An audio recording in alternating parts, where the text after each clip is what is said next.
नमस्कार मंडळी, कशा आहात सगळेजण? तर आदल्या दिवशीचा वर्धाचा कार्यक्रम पार पडला आणि दुसऱ्या दिवशी छान रेडी होऊन लग्नासाठी आम्ही सकाळी सकाळी हॉलवरती पोहोचलो.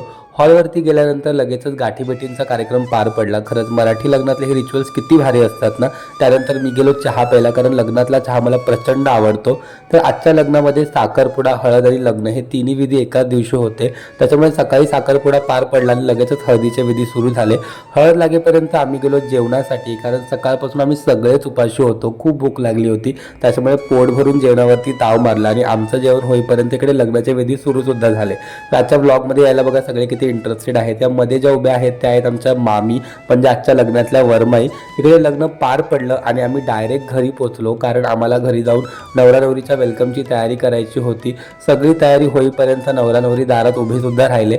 छान त्यांचं वेलकम केलं. संध्याकाळच्या जेवणामध्ये मस्त बेसन भाकरी एन्जॉय केली सगळ्या फॅमिली बरोबर आणि बॅग भरून आम्ही आमचा परतीचा प्रवास सुरू केला. तर आजचा व्लॉग इथेच थांबूया. पण जाता जाता आजच्या लग्नामध्ये आमच्या दोघांपैकी सगळ्यात जास्त चांगलं कोण दिसत होतं हे कमेंट करून नक्की सांगा. चला आता भेटूया उद्या. Bye bye.